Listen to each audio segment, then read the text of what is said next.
2023년 정신건강의 날 기념 심포지움 2일차 마지막 세션 정신건강과 정보기술 융합을 시작하도록 하겠습니다.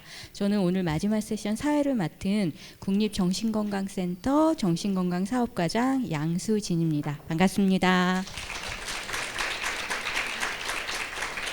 정말 그 바쁘신 일정 가운데에도 오늘 이렇게 심포지움에 관심을 가지고 참석해 주신 모든 분들께 감사의 말씀 드립니다. 그리고 정말 마지막 세션까지 이렇게 참여해 주신다는 게 체력과 관심이 정말 대단하다는, 여기에 계신 모든 분들께 정말 감사의 말씀을 드립니다. 이번 3세션에서는요 저희가 정신건강과 정보기술 융합이라는 주제로 준비를 했습니다. 요새 사회적으로 디지털 전환이 가속화하는 상황이시죠. 그래서 정신건강 분야의 정보가 이렇게 좀 기술 적용을 통해서 조금 더 서비스 개발 방안을 마련하는 데 있어서 어느 정도까지 지금 현재 나아가고 있는지, 또 발전 방향이라든지 이런 자유로운 발표와 토론의 시간을 막고자 오늘의 행사를 좀 기획하게 되었습니다. 익히 아시겠지만 오늘 심포지움은 이제 행사 종료 후에 저희 보건복지부 국립정신건강센터 유튜브 채널을 통해서 다시 보실 수 있습니다. 그런데 이제 오늘 발표하신 모든 선생님들께서 정신건강의학과 전문의로서 정말 현장의 경험과 또 IT 기술의 융합이라는 측면에서 어느 누구보다도 이렇게 좋은 정보를 선생님들께 드릴 수 있을 거라고 생각을 합니다. 많은 분들의 관심 부탁드립니다. 먼저 이번 3세션 좌장을 맡아주실 우리 강남 세브란스 병원 정신건강의학과 석종호 교수님 소개해드리도록 하겠습니다. 석종호 교수님께서는요 주 마인즈 AI 대표이사로 계시며 한국 트라우마 스트레스 학회 부회장과 대한신경정신의학회 보험특별위원장으로 활동하고 계시며 현재 연세의대 강남 세브란스 병원 정신건강의학과 교수로 계십니다. 이후 진행을 맡아주실 석종호 교수님께 큰 박수 부탁드립니다.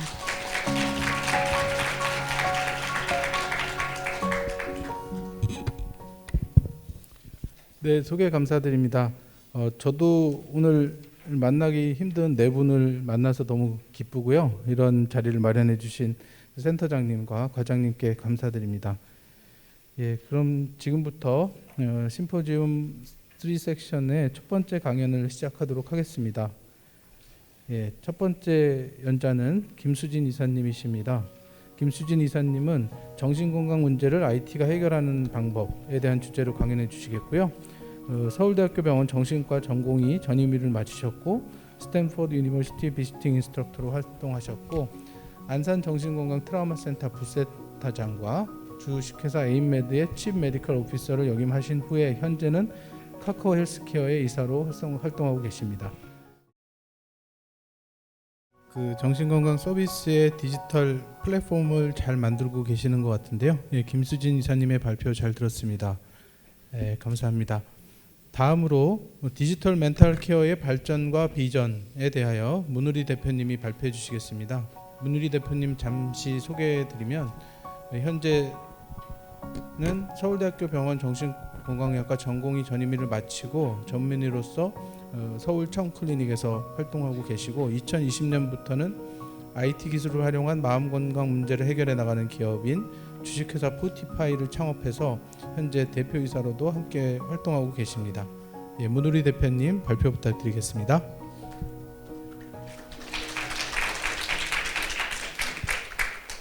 네, 안녕하세요. 소개 감사드립니다. 주식회사 포티파이 대표 문우리라고 합니다.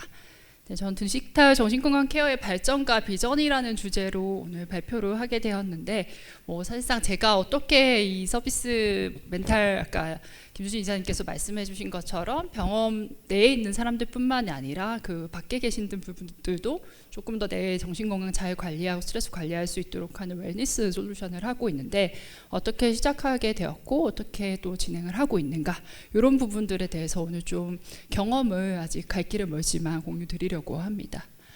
뭐 앞에서 문제의식에 대해서는 충분히 말씀을 주셨던 것 같아서 저는 뭐 짧게만 하면은 저기 논문 중에 40, 40, 30 룰이 있다 이런 얘기가 있더라고요. 실제로 정신건강 문제 있으신 분들 중에 40%만 치료를 받고 그 남아도 와서 40%만 최소한의 표준 치료 받을 수 있고 그 중에서도 30%만 치료가 된다 이런 이야기가 있었습니다.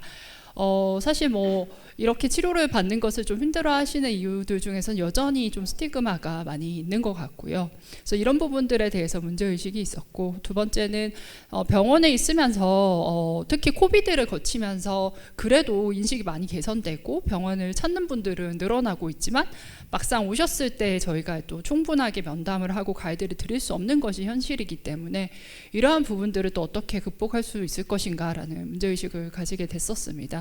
그래서 실제로 이제 이 멘탈 케어는 사실은 사람한테 굉장히 전문가한테 많이 이제 디펜던트한 경향이 있습니다. WHO가 이제 말한 인구 10만 명당 적정한 의사의 숫자, 정신과 의사의 숫자가 25명인데요. 뭐 잘하고 있다라는 미국도 11명이고 우리나라는 6명입니다. 상담을 받으러 갈 수도 있지만 사실 비용이 또 만만치 않다 보니까 이런 부분들을 좀 극복할 수 있는 제3의 옵션으로서 쉽게 접근이 가능하면서도 또 경제적 부담도 덜하고 그러나 효과적인 솔루션에 대한 니즈가 증가하고 있다 보니까 이런 디지털에 대한 관심과 이제 니즈가 증가하고 있는 것 같습니다. 자, 그런데 문제는 이게 디지털로 갔을 때 굉장히 어려운 부분들이 있습니다. 저희는 사실 되게 복잡하고 다양하잖아요. 이제 고혈압을 놓고 보면은 고혈압 진단은 사실 우리과 진단에 비하면은 심플합니다. 뭐 이렇게 딱 재면은 나오는데 저희는 이제 저 책 다들 잘 아시겠지만 진단 기준만 적어놓은 책이 1000장이 넘죠. 그만큼 진단이 굉장히 복잡하다라는 이야기입니다. 당연히 치료는 더 복잡하겠죠. 고혈압 치료 알고리즘 복잡해 보이지만 저거 한 장으로 거의 끝날 수 있는데 저희 같은 경우에는 우울증 하나만 해도 가이드라인이 뭐 수십 장, 수백 장이 될 수 있는데 그 중에서도 데피니트하게 이거 하면 돼요가 아니라 임상가의 주관적 판단에 맡기지만 이건 가이드라인일 뿐이다 이렇게 딱 있는 걸로 봐서는 굉장히 사실 100명의 우울증 환자가 있으면 100가지 치료법과 진단이 존재한다 할 수 있을 정도로 이 굉장히 개별화된 케이스에 대한 케어가 필요한 것이 정신건강 분야입니다. 그렇다면 이거를 참 대면도 하지 않은 상태에서 어떻게 이렇게 개개인에게 개별화된 어프로치를 잘 할 수 있을까라는 것이 이 디지털로 멘탈 케어를 제공한다라는 점에 있어서 큰 챌린지라고 느껴졌습니다. 그래서 그것이 어느 정도까지 우리가 해볼 수 있을까라는 어떻게 보면 좀 거대한 실험을 나름대로 해본 것이 저희가 만든 서비스인 것 같습니다. 그래서 일단은 저희는 임상에서 하는 어프로치가 어떨까 생각을 해봤습니다. 예를 들면 저런 뭐 불안하고 잠을 못 자서 환자가 왔다고 생각했을 때 저희가 진단을 내릴 때에 또 증상적인 측면뿐만이 아니라 이 사람이 가지고 있는 성격적인 병리, 뭐 불안에 대한 민감도가 높은지 완벽주의 성향인지 이런 것들을 저희가 고려를 해야 되고 또 이 사람이 현재 처해져 있는 환경적인 부분 이런 것들을 사실은 다면적으로 고려를 해서 계속 이제 진행이 되어야 되는 것이고 또 이러한 환자의 상태는 다이나믹하게 변화하게 되는데 그때 필요한 인터벤션들을 어떨 때는 수면에 대한 교육을 하고 어떤 때는 또 약간 인지행동 치료적인 접근을 하고 이런 것들이 굉장히 유동적으로 들어가야 된다는 부분이 참 어려운데 이 부분을 어떻게 구현할 수 있을 것인가에 대한 고민을 많이 했습니다. 네, 그래서 저희 같은 경우에는 이 부분들을 조금 할 수 있게 하기 위해서 했던 어프로치는 초반에 이제 평가를 좀 다면적으로 하고 중간중간에 계속 평가를 해가면서 저희가 이제 줄 수 있는 임상에서 일어날 수 있는 이제 어프로치들이 CBT적인 어프로치 아니면은 명상을 시킨다든지 수면 교육을 한다든지 이런 것들을 짧은 인터랙티브한 케어 모듈화를 했습니다. 그래서 이 모듈들을 여러 가지를 개발을 한 다음에 이용자들의 상태를 계속 평가하면서 그때 맞춤형으로 주는 방향으로 서비스를 설계해서 개발을 하게 되었고요. 그래서 저희는 한 1000개 정도 되는 이제 디지털 케어 모듈들을 한 5분에서 10분짜리 정도를 저희 팀에 있는 이제 의사들과 임상심리 전문가 그리고 IT 팀 같이 해서 개발을 하고 이걸 좀 맞춤형으로 제공하는 방식으로 서비스를 이제 기획을 해서 하게 되었습니다. 이거 혹시 영상 플레이 되나요? 네네, 잠깐 해주시면은 잠깐 보여드리면은 네, 저희가 초반에 이렇게 평가를 우선 하게 되고요. 조금 성격 병리에 대한 부분들부터 먼저 평가를 하게 됩니다. 이 부분은 그리고 지금 상태에 대해서는 저희가 좀 바이오 시그널 보는 분 여기는 베타에 들어가 있는 건데 HRV 이제 특정 같은 거를 하게 되고요.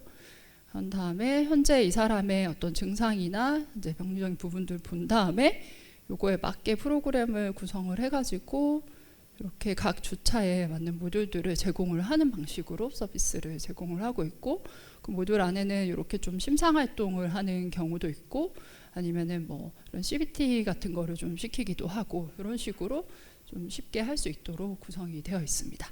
네, 됐고 다시 PPT로 돌아가면 될 것 같습니다. 감사합니다. 네, 그럼 과연 이렇게 하는 것이 효과적인가? 저희가 아무리 웰니스의 영역에 있다고 하지만 실제로 사용을 하시는 분들은 구분이 되어 있지 않고 굉장히 뭐 병적인 부분들도 사용을 하시고 하기 때문에 저희가 효과성에 대한 조금 검증을 하는 것이 중요하다고 생각을 해서 저 서울대학교 병원이랑 임상시험을 진행을 했고 300명 중에서 200명 시험군, 100명 대조군 정도로 해서 10주 동안 서비스 사용하게 하고 그다음 10주, 14주 이렇게 평가를 진행을 했습니다. 이렇게 했을 때 저희가 10주 차에 웨이팅 리스트 대비 저희 앱을 사용하신 군에서 우울감이 한 CSD 기준으로 36%, 그다음 PSS 기준으로 스트레스 30%, 스테이 기준으로 불안감 한 18% 정도 감소하는 결과를 확인을 할 수 있었고요. 좀 고무적이라고 생각했던 부분은 이렇게 증상의 감소가 일어날 뿐만이 아니라 이용자들이 내가 굉장히 적극적이고 능동적으로 나의 케어를 하는 부분이 있기 때문에 이런 자존감이라고 할 수 있는 앞으로 다시 돌아가면 셀프 에피카시 자기 효용감이 상당히 증가를 한다라는 것도 확인을 할 수 있었고 또 뿐만 아니라 초반에 비해서 이 앱을 쓰면서 정신건강 그 서비스 오프라인 이용 비율이 높아지는 것을 볼 수가 있어서 저희와 같은 앱들이 그런 브릿지 역할들도 좀 할 수 있겠구나라는 결과를 확인할 수 있었습니다. 그래서 저희는 그 이제 웰니스 서비스로서 제공을 하고 있어서 현재 한 2만여 명 정도 누적 이용자분들이 사용을 해주셨고 여러 기업에서도 이제 임직원분들 이제 정신건강 케어하는 솔루션으로 활용을 해주시고 계시고요. 저희 유저들 중에서 100명 중에 한 75명 정도는 한 번도 정신건강의학과를 가거나 상담을 하지 않으셨던 분들이 이용을 하시게 됩니다. 그래서 기존의 케어가 리치하지 못하는 부분을 좀 케어할 수 있다는 점에서 좀 의미가 있지 않나 생각을 합니다. 그래서 저희가 앞으로 나아가고자 하는 고도화의 방향으로 일단은 그 증상을 평가하는 거는 사실은 그래도 여러 가지 도구들이 있으니까 할 수 있는데 성격병리나 이런 거를 평가하는 것이 참 어려웠습니다. 비대면의 환경에서 저희가 그래서 그 부분을 이제 스키마 이론을 기반으로 해가지고 성격병리 평가할 수 있는 도구를 직접 개발을 했고 그 도구를 서울대학병원과 이것도 이제 검증을 하는 연구를 해서 타당도나 신뢰도를 검증해서 이 도구를 써서 그런 부분들은 진단을 하고 있고요. 또 이런 HRV와 같은 바이오 시그널들을 통해서 이제 현재 가지고 있는 스트레스 상태나 톨러런스 등을 측정하기 위한 연구도 진행을 하고 있습니다. 저희가 처음에 이렇게 앱으로만 시작을 해서 이제 사람의 요소를 빼고 제공을 해 보았는데 여전히 어느 정도는 이 휴먼의 인터랙션은 필요하다라는 점을 알 수가 있었던 것이 저 유저들한테 저희가 역시 그 앞에서도 말씀을 주셨지만 디지털 서비스 같은 경우 수능도를 높이는 게 중요한데 어떻게 하면 이거 더 잘 쓸 수 있겠냐 물어봤을 때 절반이 좀 넘는 분들은 그래도 전문가나 누군가가 있었으면 좋겠다 이런 이야기들을 해주셨어요. 근데 자세히 물어봤을 때 내가 심리 상담할 때처럼 막 50분, 1시간까지는 아니더라도 쓰다가 모르는 거 있을 때 그리고 여기에 나온 내용을 나에게 적용하는 게 어려울 때 물어볼 수 있는 사람 나를 좀 응원해 줄 수 있는 사람 그 누군가의 존재 좀 필요하다라는 이야기들을 해주셔서 저희가 이제 그런 부분들을 어느 정도 전문가분들을 배정을 해서 이제 Q&A라든지 관리를 조금 해주는 쪽으로도 이제 고도화를 해 나가려고 합니다. 그래서 저는 이러한 이제 도구들이 결국에는 사람을 뭐 AI도 있고 앱도 나오고 하는데 사람을 뭐 대체한다 뭐 그런 차원의 문제가 아니라 절대적으로 이 전문가가 너무나 부족하잖아요. 근데 이 전문가들이 효과적으로 볼 수 있는 대상자들, 유저들의 숫자를 스케일업을 해주는 것이 이런 앱이나 기술들이 해 나가는 역할이 될 거라고 생각을 하고 있습니다. 네, 그래서 마지막으로 제가 저도 창업한 지 한 3년이 좀 넘어서 이 서비스들을 이제 만들고 그리고 이제 판매하고 그렇게 사업을 하면서 느낀 점을 말씀을 드리면은 제가 처음에 이제 시작을 할 때는 굉장히 프로바이더, 전문가의 관점으로 시작을 했던 것 같습니다. 내가 의사로서 환자들은 이런 것도 알아야 되고 이런 것도 공부해야 되고 이런 것도 해봐야 되고 주고 싶은 거 위주로 생각을 많이 했는데 앱을 만들고 서비스를 하면서 알게 된 점은 내가 주고 싶은 게 아니라 그 사람 입장에서 뭐가 필요하고 뭐를 지금 가장 이제 얻고 싶어 하는지 그 관점에서 특히 비대면은 굉장히 고민을 많이 하고 만들지 않으면은 굉장히 잘 만들어봤자 굉장히 무용지물이 되는 경우들도 있다라는 거를 여러 번 경험을 통해서 이제 좀 알게 되어서 우리가 이런 디지털에서의 어프로치를 할 때는 이 다른 사람의 신발, 그러니까 유저들의 신발을 신고 그 관점에서 보는 것이 굉장히 중요하겠다라는 생각을 하게 됩니다. 왜냐하면 저희가 외래에서 만나는 환자들과 이 앱을 쓰는 환자들이 가지고 있는 페인은 같을지언정 그 사람들의 어프로치의 생각은 굉장히 사람을 이제 전문 선생님 앞에 있을 때랑 앱을 볼 때 다를 수 있거든요. 그래서 그런 부분에 대한 고민이 많이 필요하겠다라는 말씀을 드리면서 발표 마무리하도록 하겠습니다.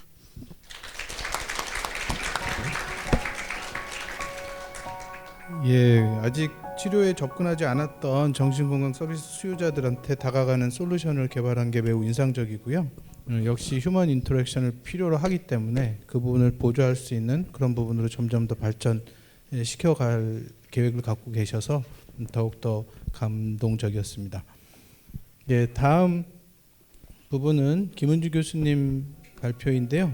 디지털 시대의 정신건강 증진, VR과 메타버스의 활용에 대해서 말씀해 주시겠습니다. 김은주 교수님은 2012년부터 2014년까지 스탠포드 유니버시티 컬리지 오브 메디신 디파트먼트 오브 사이키아트리 앤 비헤비어럴 사이언스에서 비지팅 스칼라로 활동하셨고 2014년부터 연세의대 강남 세브란스 병원 정신건강의학과 교수로 활동하고 계십니다. 예, 김은주 교수님께 발표 부탁드리겠습니다. 네, 소개 감사합니다. 지금 뭐 실무로 기업에서 지금 뛰시고 계시는 분들께서 이제 발표를 하시는데 저는 대학에 있으면서 주로 국가 연구 과제를 따서 또 기업하고 같이 일을 하고 있습니다. 그래서 주로 제가 여러 가지를 하는데 한 2015년부터 20년 정도까지는 좀 VR을 사용해가지고 프로그램을 좀 여러 개 만들었었고요. 코로나 시기에 좀 재미를 보다가 코로나가 끝나니까 이제 하드웨어 연식도 바뀌고 사람들이 잘 안 쓰려고 하더라고요. 그래서 지금은 약간 고전하고 있어서 지금은 앱 쪽으로 약간 또 시야를 돌리고는 있는데 일단 제가 했던 경험을 위주로 말씀을 드리도록 하겠습니다. 메타버스라고 하면 굉장히 뜻이 넓습니다. 그래서 제가 말씀드리는 메타버스는 그냥 여기서는 넥스트 버전 오브 인터넷이다.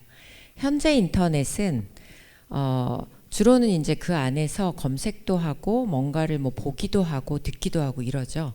주로 2D 화면에서 인터랙션을 하더라도 하는데 이제 메타버스라는 거는 일단 자기의 분신인 아바타를 만들어서 그 아바타가 공간 안으로 들어가서 3D 쪽에서 실제로 인간 사회에 있는 여러 가지를 체험하게 되는 그런 공간입니다. 그래서 저는 제가 만들면서도 저 아바타 커스터마이즈하고 할 때 시간 엄청나게 걸리거든요. 그래서 하다가 짜증나가지고 안 하고 이러는데 지금 이제 우리나라에서는 대표적인 메타버스 서비스가 네이버 제페토인데 제페토 사용자의 80%가 지금 10대고요. 대표적인 그 해외에서는 로블록스인데 현재 10대에서는 로블록스 사용자가 유튜브 사용자를 추월했다고 합니다. 이거는 10대 특이적인 현상이고요. 그래서 10대들은 이 안에서 뭘 하고 있느냐, 특히 코로나 때 못 가보니까 유적지 여행도 가고요. 이건 주로 교육이죠. 뭐 바다 및 우주 다 가고 블랙핑크 콘서트도 갑니다. 여기 굉장히 예, 콘서트 하면 BTS도 했었고요. 그 안에 뭐 굉장히 많이 전 세계에서 뭐 몇 백만 명 단위로 모인다고 합니다. 그 다음에 학교를 안 가니까 평소에는 그렇게 학교 가기 싫어하더니 제가 이제 소아정신과에서 학교 가기 싫어하는 애들 많이 보거든요. 근데 또 그렇게 코로나 시기에는 막상 못 가니까 제페토 교실 2를 들어가서 거기서 아바타 다른 친구들하고 음성으로 대화도 하고 매점도 가고 그 다음에 자기가 돈 없어서 명품은 못 사니까 제페토에 명품 샵들이 쫙 입점을 해 있거든요. 아바타한테 구찌 아이템을 사서 입힙니다. 근데 상당히 비쌉니다. 그래서 이거를 또 플렉스를 하고요. 그러니까 이제 20대, 30대랑 또 10대가 다릅니다.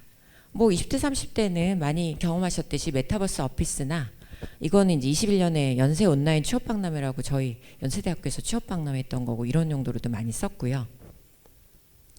그래서 메타버스가 워낙 뜻이 넓기 때문에 여러 가지 그 경제 활동 일어나는 게 이제 뭐 코인이라든가 이런 것도 있고요. 정신과에서로서는 메타버스에서 소셜 미디어, 디지털 휴먼, 내추럴 랭귀지 프로세싱 이런 기능에 저는 더 관심을 가지고 있고 또 게이미피케이션 들어가야 되기 때문에 게임 쪽에도 좀 관심을 가지고 있습니다. 정신건강 분야에서는 테라피틱 버추얼 리얼리티, AI 인핸스드 카운셀링을 아까 대표님들 얘기하셨듯이 앱상에서도 하지만 저는 또 이제 그 메타버스 공간에서 하는 거에 관심이 많고요. 생체 신호 연결시켜서 리얼타임 바이오메트릭 피드백을 하고 이런 걸 다 할 수가 있습니다. 그래서 실제로 요거는 LA에 있는 세달스 시나이라는 병원인데 실제로 굉장히 VR 메디슨 혹은 메디칼 익스텐디드 리얼리티를 표방을 하면서 에듀케이션 트레이닝, 그러니까 닥터들을 수술할 때 시뮬레이션 하는 거, 또 교육하는 거, 그다음 리서치 디벨롭먼트, 클리니컬 케어에 굉장히 이 VR을 실제로 사용을 많이 하고 있고요. 정신과 분야뿐만 아니라 페인이라든가 여러 가지 그 재활의학과 재활에도 쓰고 있습니다. 그러니까 저는 아까 말씀드렸듯이 뭐 여러 가지 두루두루 관심이 있는데 오늘은 그 중에서 VR만 좀 떼서 제가 시행착오 거치면서 좀 만들었거나 아니면 저희 병원이 또 VR이 좀 많이 하기 때문에 옆에서 석 교수님 비롯해서 도와드렸던 것도 있고요. 그거를 짧게 말씀드릴게요. 그래서 현재 정신과 질환에 대해서는 뭐 조현병의 사회기술훈련, 여러 가지 공포증, 즉 PTSD, 사회불안장애, 그다음에 중독질환, ADHD, 이팅, 뭐 디프레션, 자살 예방 이런데 VR로 만들어진 프로그램이 많고요. 제가 지금은 VR이라고 말씀드리는데 이제 AR, MR, 뭐 XR 다 그걸 통틀어서 XR이라는데 그걸 다 포함하는 개념입니다. 이거는 이제 소위 말하는 강남 세브란스 PC방인데요. 여기서 애들이 들어가서 게임을 하면서 얼마나 크레이빙을 느끼는지 또 아바타 친구가 게임하자고 하면 거절하는 훈련도 하고 그런 여러 가지를 또 만들었던 CBT 인핸스 프로그램이고요. 보통 게임 많이 하는 애들 엄마 아빠랑 너무 싸우잖아요. 그래서 이제 가족의 평화를 위해 엄마 아빠랑 어떻게 하면 슬기롭게 풀어갈 수 있는지 롤플레이를 VR상에서 좀 해보게 한 거. 그 다음에 하도 게임만 하니까 제발 집에서 코로나 때 대안활동 좀 찾아봐라. 그래서 이런 프로그램도 만들었었고 그 다음에 제가 이제 저희 병원 위치상 학군 지역에 위치하기 때문에 시험불안 호소하는 애들이 많아요. 그래서 이제 시험불안 그 해소하는 프로그램도 만들어서 생체신호 연결시켜서 좀 실험도 해봤었고요. 또 어텐션 저하를 호소하는 성인, 청소년 많습니다. 그래서 이거는 어텐션 평가 겸 훈련 프로그램으로 아예 VR 기기를 집으로 보내서 디스트랙터를 굉장히 다양한 12가지 씬에서 하루에 10분 내지 15분씩 어텐션 평가를 하고 또 그걸 높이기 위해서 트레이닝도 하고요. 그 다음에 이제 VR 프로그램으로 어텐션 테스트를 할 때 뇌에서는 전두엽 뇌혈류에 어떤 일이 일어나는지에 대해서 실시간으로 이제 약물 투여 전후를 모니터링한 그런 연구입니다. 그리고 또 ADHD에 대해서 하도 질문이 많아서 요거는 이제 일종의 2019년도에 다른 기업이랑 만든 챗봇인데 그래서 여러 가지 교육 진단, 뭐 치료 이런 거에 대해서 이렇게 친절하게 좀 설명을 해주는 챗봇입니다. 그리고 이제 VR의 아무래도 꽃은 ASD라든가 또 소셜 스킬 떨어지는 친구들한테 사회기술 훈련 프로그램을 할 수 있는데 저는 이제 사회기술 훈련에서는 실제 표정 읽고 이런 게 중요하기 때문에 요때는 360도 VR 실사를 써서 좀 연기하고 그래서 요거 360도 VR로 들어가가지고 교실에서 여러 가지 사회성이 필요한 문제 상황을 만들고 거기서 좀 롤플레이를 하는 그런 프로그램을 개발을 해서 코로나 때는 요거를 좀 학생들이 쓰더라고요. 그래서 그때 부모님들하고 좀 임상시험 애들하고 같이 했던 기억이 납니다. 근데 이제 저도 해보지만 아까 지적하신 대로 여러 가지 한계점들이 있습니다. 일단 코로나 때 아니면 실제 학교를 가면 애들이 안 쓰고요. 그 다음에 메타버스 내에서 훈련했을 때 이게 일상생활로 트랜스퍼가 될까? 그 다음에 소셜 인터랙션이 사실 굉장히 부자연스럽습니다. 그래서 리얼타임 리스판시브니스나 그 다음에 이제 기기 자체도 좀 리얼리즘이 약간 저희가 쓸 당시에는 좀 떨어졌고요. 그래서 이제 스피치 레코그니션이나 내추럴 랭귀지 프로세싱이나 남버벌 비헤비어를 어떻게 구현을 할까 이런 것들이 사실은 많이 고민이 되었습니다. 그래서 이런 거를 좀 해결한다는 것은 결국은 테크놀로지가 발달을 해야만 되는 일인데요. 제가 요즘 유튜브를 보는데 내년에 애플에서 비전 프로가 나오는데 해상도니 뭐 많이 좋아졌는데 문제는 비용이 480만 원입니다. 그래서 보급형을 지금 낸다고 나는데 보급형이라도 250만 원 정도 받을 것 같고요. 그다음 메타에서 이 퀘스트 3가 나왔는데 요거는 좀 그래도 살만은 한데요. 주로 이제 게임으로 많이 포커스를 맞춰서 조금 저는 비전 프로보다는 좀 그런데 약간 떨어지는 면이 있는 것 같고요. 근데 이게 이제 비전 프로를 쓰면 스페이셜 컴퓨팅이라는 얘기를 하는데요. 여러분들이 여기 계시면서 이것만 쓰면 이 자체 공간이 모니터가 됩니다. 크게 보고 싶으면 크게 확대하면 되고 작게 하고 싶으면 작게 하면 되고 그래서 이제 새로운 개념으로 이런 게 되고 몰입감이 상당한 것 같습니다. 그리고 또 하나는 하드웨어는 그럼 개발이 됐는데 VR의 리얼리즘을 높이기 위해서 이 컨텐트가 아까 제가 부자연스럽다라고 말씀드렸잖아요. 티키타카가 안 되고 근데 이제 GPT가 나왔습니다. 제너레이티브 AI가 나왔고요. 이게 전부 다 텍스트 제너레이티브 혹은 컨버세이셔널 AI의 개발을 하고 있는 기업들이고요. 아예 샌프란시스코에 지금 세레브럴 밸리가 있다고 합니다. 이제 실리콘밸리에서 세레브럴 밸리 시대로 가고 있고요. 우리나라는 뭐 당연히 여러 기업들이 자체를 개발하고 있고요. 유발 하라리 많이 아시죠? 챗 GPT가 자기를 그 문체를 구현을 했나 봅니다. 이 사람도 이렇게 놀랄 정도입니다. 또 하나는 텍스트에서 이미지가 되는데 여러 가지 기업이 있고요. 이게 제가 나중에 메타버스 들어갈 때 제가 하고 싶은 아바타거든요. 이거는 카카오에서 홈페이지 들어가면은 숲의 여왕인데요. 카카오에서 텍스트로 숲의 여왕 하면 한 몇 초 뒤에 이게 나온다고 합니다. 그리고 여러 가지 다 이렇게 바꿀 수가 있고요. 사용자가 원하는 대로. 근데 메타버스에는 좀 3D 아바타로 들어가면 좋은데 엔비디아에서 무슨 옴니버스 클라우드 엔진인가 나와서 이렇게 3D 아바타를 또 AR 배경 화면처럼 실시간으로 이렇게 금방금방 만들어서 구현을 해주니까 앱은 예를 들면 스마트폰은 앱스토어가 있어 그게 살아나게 하는 거고 이제 컨텐트 크리에이션의 시대가 열리고 있습니다. 아주 누구나 쉽게 할 수 있고요. 텍스트에서 뮤직도 음악도 그냥 작곡을 합니다. 그 다음에 이제 아바타에 말을 시키고 싶잖아요. 텍스트, 보이스, 이미지 다 되고요.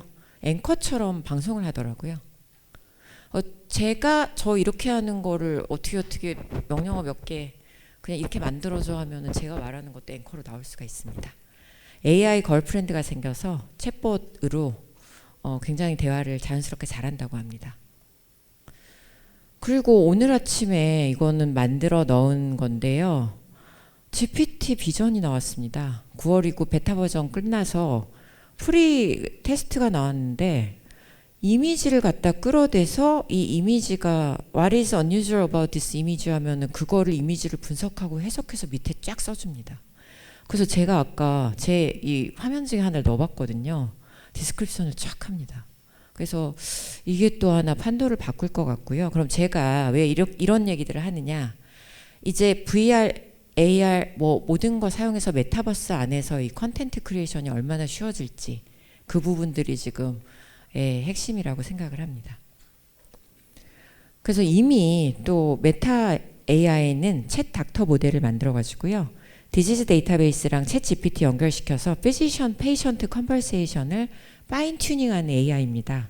그래서 이게 이제 챗 닥터가 이렇게 선생님 저 지금 배가 아파요 하면 친절하게 설명을 하고요. 거기다 벌추얼 휴먼을 결합을 한다면 벌추얼 AI가 이제 보이스랑 그 3D로 이미지로 진짜 사람처럼 할 수가 있을 거고요. 그래서 지금 이거는 의사는 아닌데 디지털 휴먼 플랫폼이 있는데 조금 있으면 이제 실시간으로 아주 정말 사람처럼 상담을 할 수 있는 시대가 올 수도 있을 것 같습니다. 그래서 아까 김수진 대표님께서 디지털 피노타입 얘기를 하셨는데, 예를 들면 메타버스 안에서도 이 사람이 들어가서 아바타로서 어떤 언어, 행동, 어떤 생체 신호 그런 게 있는지 DB를 구축을 하고, 그걸 머신러닝이나 AI를 사용해서 어떤 거기서 디텍션되는 행동이나 그거에서 의미가 추출되는 어떤 정신건강 지표를 표준화하고 피드백하고, 그리고 이것이 VR 내에서의 혹은 메타버스 내에서의 어떤 지표와 실제 생활 지표가 얼마나 비슷할지 아닐지 그거를 비교해 보는 거는 굉장히 큰 의미가 있을 것 같습니다. 아무래도 2030년쯤 되면 지금보다는 가상 공간에 머무는 시기가 길어진다고 해요. 근데 이제 저는 학자이기 때문에 또 조금 비판적인 시각은 견지를 해야 된다고 생각합니다. 메타버스가 과연 그렇다면 특히 소아청소년 젊은 아이들 멘탈 헬스를 위해서 과연 유용할 것이냐, 어떻게 하면 이 메타버스를 아이들을 세이프가드를 잘 할 것이냐, 이것도 문제고요. 왜냐하면 제가 이제 클리닉에서 VR 실험을 하려고 하면 엄마들이 잘 안 가져가려고 그래요. 왜냐하면 지금 스마트폰 갖고 싸우는 것도 지겨운데 VR까지 얘네들한테 소개를 시키면 제 프로그램을 하는 게 아니라 게임하거나 야동 보지 않을까, 뭐 이런 현실적인 걱정이 있고, 또 하나는 아이들의 VR에 대한 반응이 뇌발달 정도 영향을 받는데 VR 캐릭터를 TV나 컴퓨터 속 캐릭터보다 더 믿을 만하다고 생각을 하고, 또 현실 세계 규칙을 유지하는 아이들의 능력을 저하시킬 수 있다는 데이터도 나오고 있습니다. 부모님들은 싫어합니다. 왜냐하면 60% 정도가 VR의 부정적인 건강 영향에 대해 염려를 하고요. 하지만 애들한테 VR을 사주는 거는 부모님이죠. 이게 딱 게이트 키핑을 하고 계시니까 그 부분이 좀 어렵고, 그래서 그런 측면에서 수많은 또 연구들이 이루어지고 있고요. VR 안에서의 어떤 인간의 행동, 랭귀지, 컨버세이션이 어떻게 이루어지는지, 그 다음에 과연 이 공간이 안전할 것인지에 대해서 많은 학자들이 연구를 하고 있고요.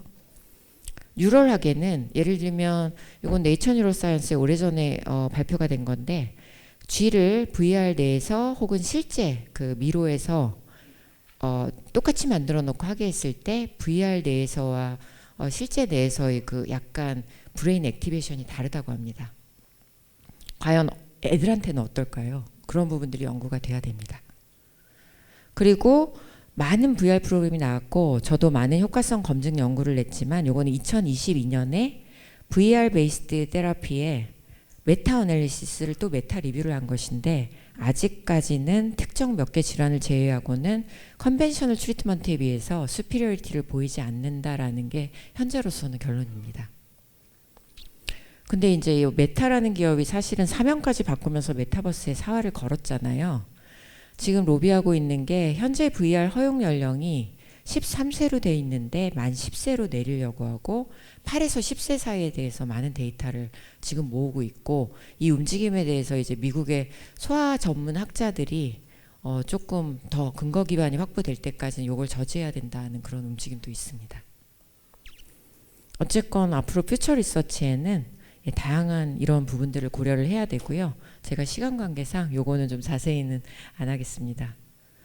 그래서 뭐 여러 가지 산적한 제도상의 문제, 요게 아무래도 더 보급이 되기 위해서는 안전성이라거나 아니면 인슈런스에서 커버되는 문제, 또 무엇보다도 대중이 VR, 메타버스에 대해서 어떻게 생각하는지에 대해서 우리가 파악을 잘해야만 메타버스가 사람들한테, 요게 이제 BAVR이라는 회사의 광고거든요. 디지털리 파워드 케어 매니지먼트로 네거티브한 게 아니라 파지티브 체인지를 가속화할 수 있는 어떤 근거 기반들을 저 같은 학자나 아니면 회사에서 많이 컨셉을 갖고 만드셔야 된다고 생각을 합니다. 제 발표는 여기까지입니다. 감사합니다. 네, 그 IT를 활용한 그런 정신건강 서비스의 미래에 대해서 광범위한 내용을 잘 말씀해 주신 것 같습니다. 마지막 저희 연자 오늘 소개해 드릴 텐데요.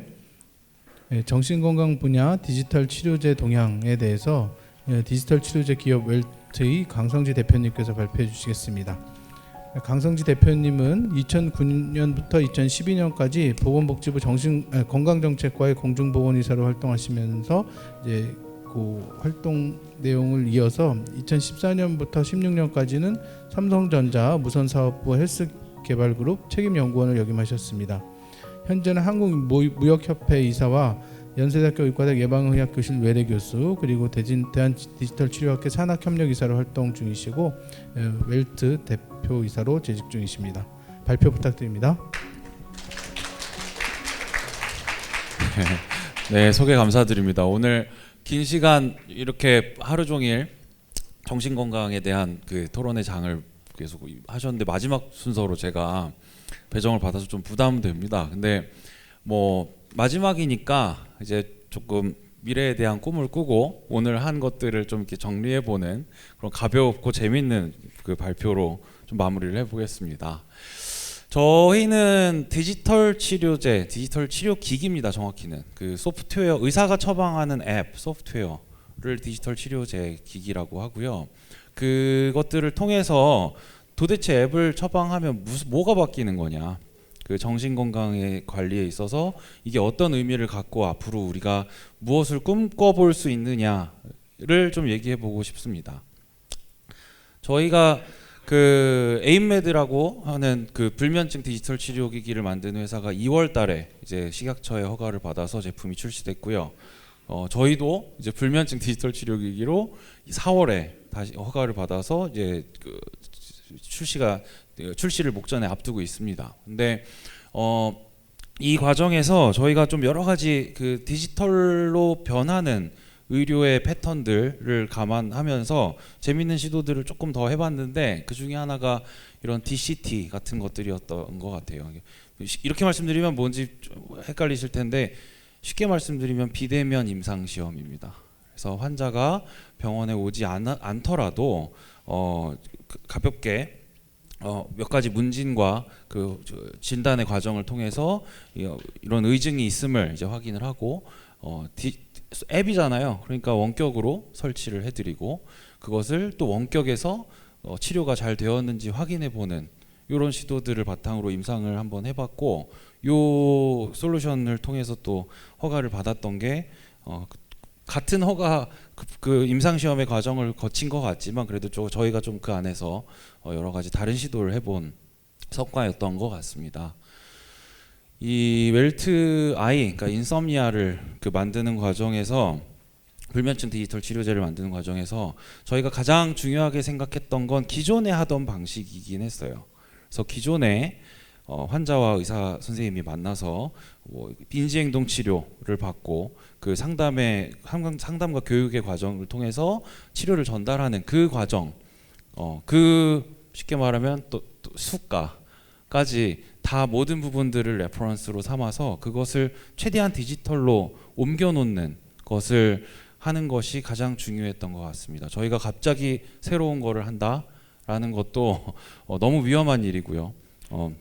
지금 하고 있는 과학적으로 검증된 가장 로버스트한 사이언스가 있는 그 지점을 딛고 이런 제품이 1단계 버전이 나오는 게 가장 맞겠다라고 했고, 아까 말씀드린 두 개 제품 다 이 비슷한 사이언스를 가지고 비슷한 방식으로 개발이 되어서 허가를 받은 겁니다.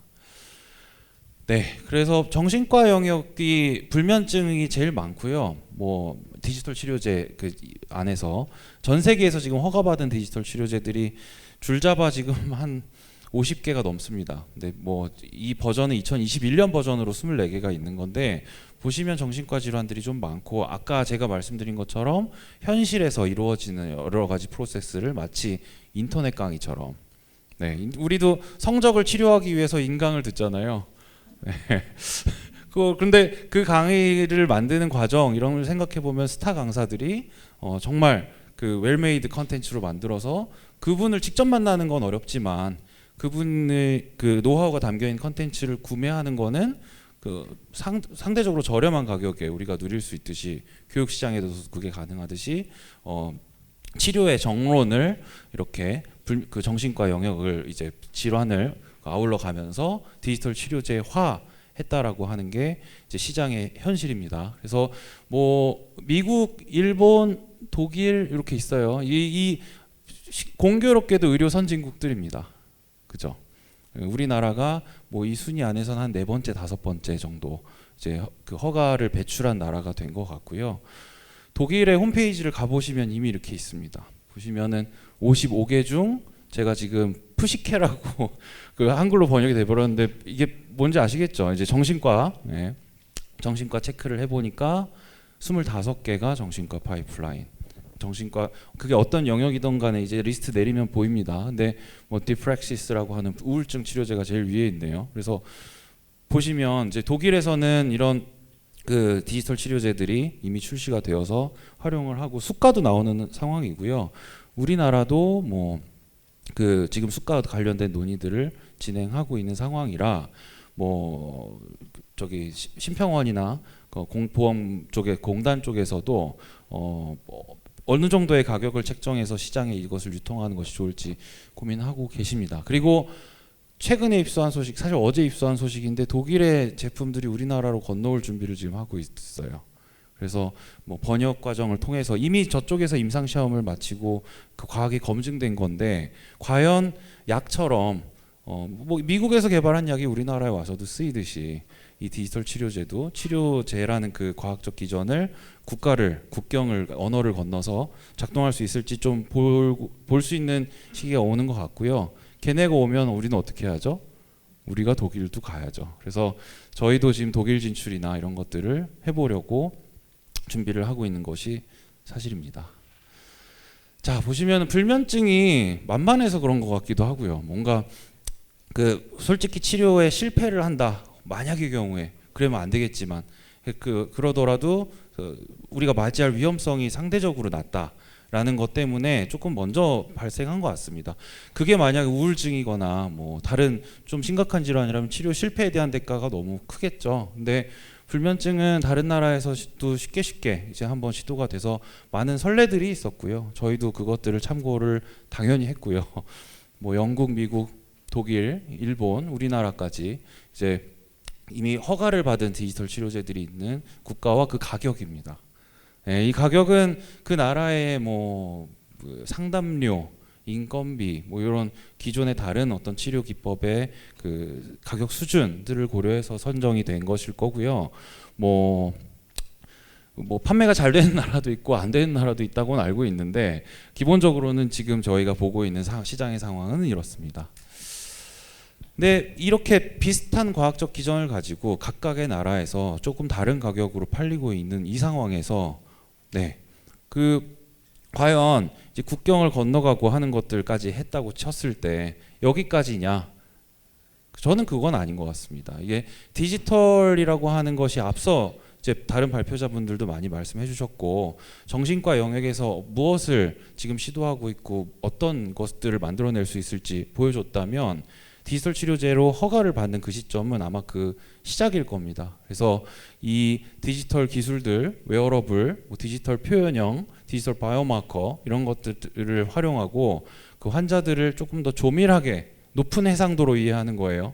지금 우리는 환자가 병원에 올 때 혹은 문진을 통해서 그때 그 에피소드 기반으로 환자를 이해하고 치료를 해왔고 그 치료의 어떤 흐름 자체도 유연하게 이어내지 못하는 부분들도 있었지만 디지털을 통해서 환자를 좀 더 잘 이해하고 그 치료 성능을 개선하는 진화의 순간을 어떻게 만들어낼 거냐가 아마 저 제품들 사이에서 경쟁하는 방식이 되지 않을까 생각을 해요. 저희 1.0 버전입니다. 보시면은 그냥 수면 일기 쓰고요. 인지행동 치료 컨텐츠 날라가고요. 뭐 이완요법이든 뭐 이런 것들 합니다. 그 수면 그 시간 그 타임인베드 처방하는 거 그런 부분들도 실제로 이제 수면 일기를 기반으로 매주 선생님을 만나서 하는 인지행동 치료의 그 상황 자체를 이제 반영해 놓은 그것이 1.0이에요.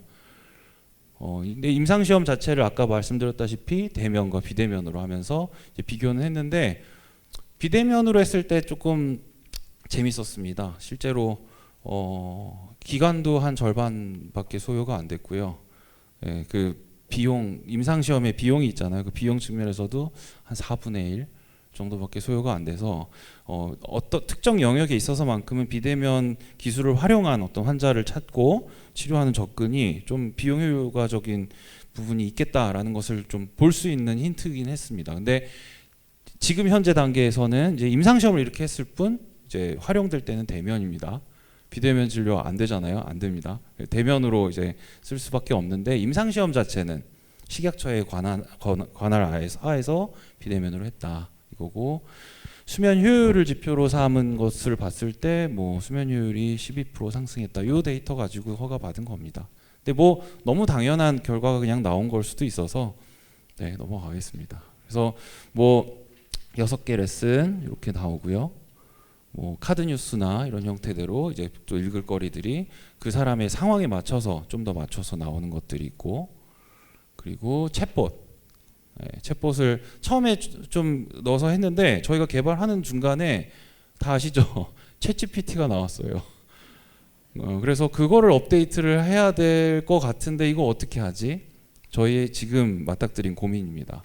예, 그런 기술들을 GPT한테 이제 학습을 시켜서 이 사람이 마치 그 선생님과 잠깐 만나고 이제 커뮤니티로 복귀했다고 하더라도 선생님과 계속 뭔가 얘기를 하고 있는 것 같은 관리를 해줄 수 있는 그 기회가 있다면 GPT를 안전한 영역 안에서 우리가 그 발전시키고 이 안에 넣어보는 거를 지금 시도를 하는 겁니다. 그래서 그 부분도 지금 보고 있고요.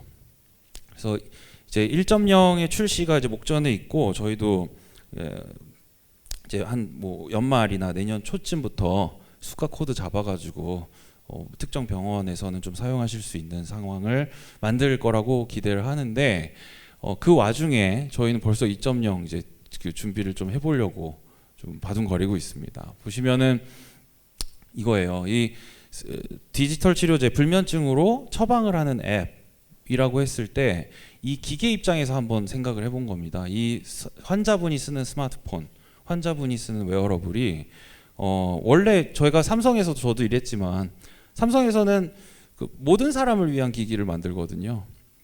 네, 그래서 모든 사람을 위한 서비스밖에 못 넣습니다.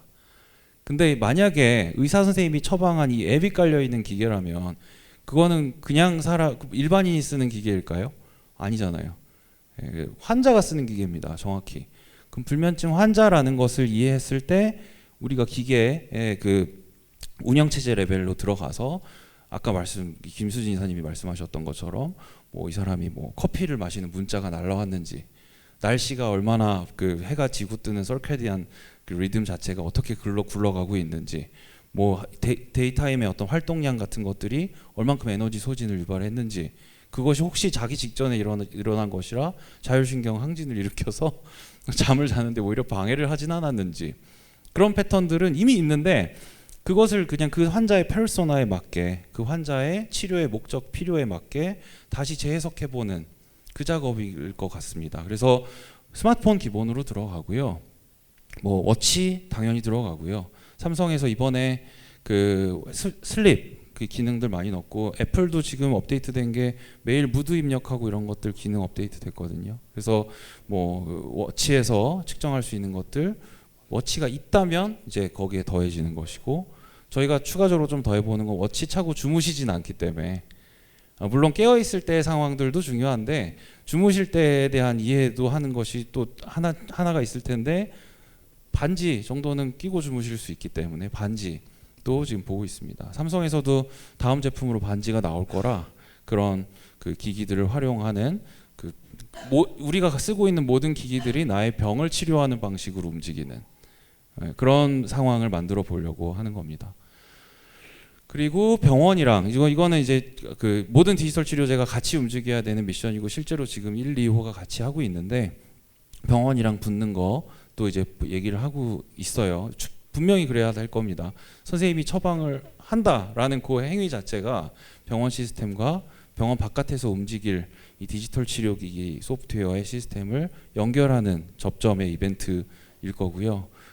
그 컨소시엄들을 구성해서 이 단순히 어떤 그 서비스의 흐름뿐만이 아니라 데이터의 흐름까지 우리가 같이 볼 수 있는 환경을 만드는 게 이 환자를 중심으로 병원 안팎을 이어내고, 환자의 깊이 있고 넓은 형태의 이해의 폭을 넓히는 그런 과정이 될 거라고 봅니다. 이런 거죠. 네, 진짜 환자의 데이터만 있는 코호트, 실시간으로 막 환자들이 막 잘 자고 못 자고 하는 것들을 보는 그 코호트를 만드는 게 사실상 디지털 치료제 뒤에 있는 서버에서 우리가 알 수 있는 정보일 거라고 보고요. 이거를 챗GPT한테 학습시켜 보려고 해요. GPT는 지금까지 우리가 만들어 놓은 지식만 학습한 애거든요. 그러니까 만들어 놓은 지식 안에서 답은 합니다. 그렇지만 알파고가 여기에 왜 뒀는지 모르는 수를 뒀음에도 불구하고 그런 승부의 싸움에서 올바른 길들을 찾아냈듯이 저도 의대는 나왔지만 그 의학에 별로 기여한 바가 아직 없어서 이런 방식으로라도 우리가 지금까지 보지 못했던 부분들을 볼 수 있는 촉수를 깔아놓고 그 촉수를 통해 들어온 데이터를 우리가 지금까지 분석하지 않았던 방법으로 분석해보는, 그러면서 우리가 지금까지 몰랐던 지식들을 한 번씩 찾아내보는 그런 과정들을 좀 반복할 수 있다면 좋겠다라는 생각을 합니다. 그래서 이 질문이 제가 지금 당장 GPT한테 던지고 싶은 질문이에요. 자, GPT한테 이제 무슨 얘기를 하냐면 너는 정신과 의사예요 라고 하면 걔가 정신과 의사라고 헷갈려요. 우선은 그걸 인지합니다. 그 다음 뭘 하면 지금 이 논문 다 읽으세요 라고 하면 지금까지 나온 업투데이트 지식을 GPT가 학습합니다. 그 다음에 지금 이 환자 데이터를 보고 할 수 있는 말을 하세요 라고 하면 그때까지의 지식으로 할 수 있는 얘기들을 해줄 수 있어요. GPT 지금 돼요. 할 수 있고, 그 다음에 그 데이터를 바탕으로 뭐 환자 데이터가 여러 명이 있다면 이 전체를 봤을 때 아직까지 답하지 못했던 질문, 이 질문, PRN으로 수면제를 줬는데 오늘 밤에 잠 안 올 때 드세요라고 분명히 드리는데 잠 안 올 때를 환자는 무슨 수로 알 수 있는가? 모르죠. 선생님도 그냥 잘 드시겠거니 하고 드린 걸 거고, 근데 오늘 밤에 잠이 잘 올까? 이 질문을 여러 데이터들을 보고 우리가 학회에서 얘기하는 평균율이 아니라 이 사람의 그 하나의 사건에 들어가서 보는 개인율로 이제 판단할 수 있는 그 서비스가 나왔을 때 호출될 수 있는 메시지입니다. 근데 이게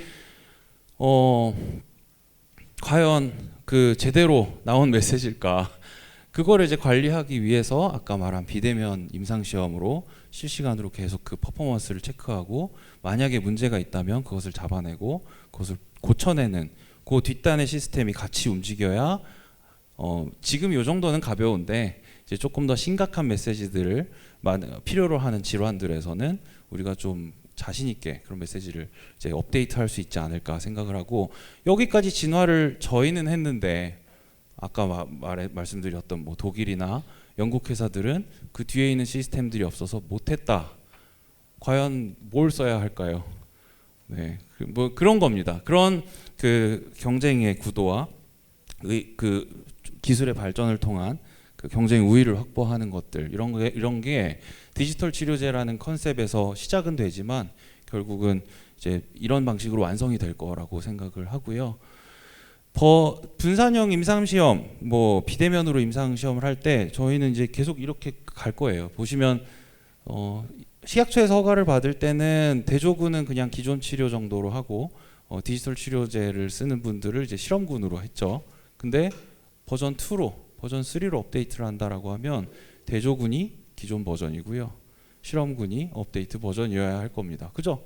그렇게 해서 실제로 그 안에 인공지능이 무슨 짓을 벌였던지 간에 어떤 아웃풋을 내놨던지 간에 결국은 수면 효율이 개선되었고 불면의 증상이 나아졌다. 그 다음 버전이 훨씬 그것을 잘 다루고 있더라 라고 하면 업데이트하는 것이 타당할 겁니다. 그래서 그런 방식으로 저희가 지금 만들어 놓은 디지털 표현형과 바이오마커와 치료 기법들을 운용하는 그런 그 방식으로 움직일 거라고 말씀드리고, 마치 이런 걸 거라고 생각해요. 지금 저희가 교과서에서 배운 것들을 바탕으로 환자들을 만나서 여러 가지 치료들을 해내고 그 교과서가 현재까지는 가장 강력한 에비던스죠. 근데 그건 마치 지도책과 같을 거라고 봅니다. 지도에 있는 데이터를 스캔해서 화면에 넣은 게 내비게이션 버전 1이었죠. 근데 그 내비게이션이 처음에 잘 이제 안내를 했느냐 생각해 보면 딱히 그렇진 않았던 것 같습니다. 내비게이션이 지금처럼 쓸모 있다고 느끼게 되는 과정에서 무슨 일이 있었냐면 지도에 없는 데이터들이 붙었어요. 지도에 실시간 교통 정보 없지요. 과속 카메라 정보 없지요. 없죠? 다 없습니다. 지도체계는 없는 건데 현실엔 있습니다. 그래서 그 현실을 더 잘 반영하는 데이터들을 스크린 위에 붙여내고 나니까 현실을 더 잘 이해하는 메타버스가 되어서 이 길을 어떻게 끌고 가야 되는지를 더 잘 예측해내고 설명해냈듯이 그런 방식으로 우리의 의학이나 의료라는 프로세스도 이제 디지털을 그런 식으로 받아들이면서 이제 업데이트 될 거라고 생각을 하고요. 정신과 영역에서 생각할 수 있는 이런 짧은 예측 모델 같은 거는 이런 시나리오 정도 생각해 볼 수 있지 않을까 생각해서 하나 만들어 봤어요. 예, 뭐 심박수도 재고요. 뭐 복용하는 약도 있고요. 그 전에 여러 가지 맥락 정보들도 있었을 겁니다. 근데 패닉 어택이 오는 그런 시점들을 몰라서 그러니까 어택이잖아요. 근데 그 어택이라고 하는 것들을 우리가 그 외래와 외래 사이에 충분히 그걸 바라보고 그 관리해낼 수는 없지만 이 디지털 시스템으로 계속 감지할 수 있는 컨티뉴어스 모니터링 하는 것들이 가능하다고 하면 그것들을 분석해서 적절한 개입을 해낼 수 있는 방식도 이제 시도해 볼 수 있지 않을까. 이런 거는 다른 기술로는 아마 쉽지 않을 거고 디지털이 기여할 수 있는 가장 독보적인 그 미래의 모습일 거라고 생각을 해서 이런 상상력을 좀 자극하면서 제 발표를 마치겠습니다. 감사합니다. 네, 재밌고 또 그 의미 있는 불면증과 관련돼서는 지금 실제 경험과 앞으로의 경험에 대해서 잘 정리해 주신 발표 감사드립니다. 그 지금부터는 그 연자들께서 시간을 빨리 발표하시면서 아껴 주셔가지고요. 질의 토론 시간은 충분히 할 수 있을 것 같은데요. 예, 앞서 발표해 주신 네 분 강연자분들께서는 무대로 올라와 주시기 부탁드리겠습니다.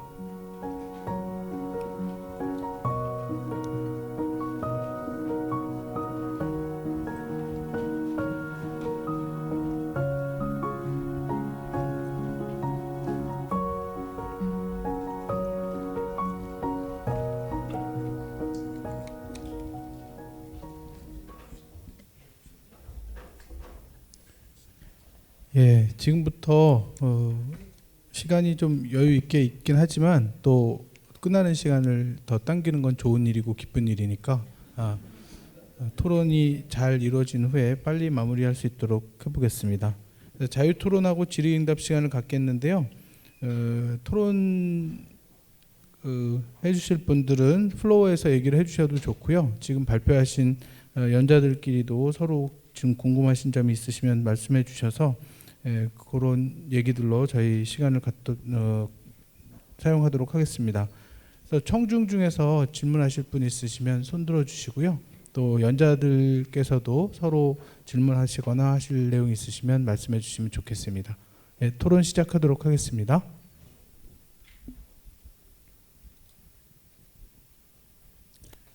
예, 외국에 나가 보면 이제 가운데다가 마이크 하나 세워놓고 줄을 쫙 서가지고 서로 물어보려고 막 그러는데 우리나라는 아직까지는 그렇게까지는 잘 안 되는 것 같아요. 그래서 항상 좌장이 해야 될 일 중에 하나가 끝나고 나서 디스커션을 잘 준비해야 되는 것 같은데요. 그래서 지금 그 네 분 발표를 들어보면 물론 막 허가까지 받고 지금 막 사용할 수 있는 버전 1.0을 만드셔서 2.0, 3.0으로 가는 그런 프로그램도 있고 하지만 아직 연구 단계에 있는 상황들도 있고 그래서 그 플랫폼 그 서비스 플랫폼을 개발하고 있는 김수진 선생님부터 강성진 선생님한테 전체적으로 물어보고 싶은데요. 그 내가 개발하고 있는 서비스가 진짜 임상 현장에서 활발하게 쓰이는 시기가 언제쯤 될 것 같다고 예상하시는지 한번 답해 주실 수 있을까요? 네, 저희는 내년 상반기입니다.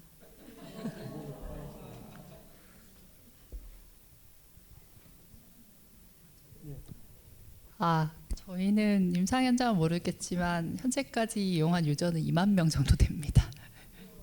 그러면은 문우리 대표님 프로그램은 웰리스로 계속 가실 건가요? 아니면 그 중에서 디지털 치료기기로 발전시킬 내용도 있으신가요?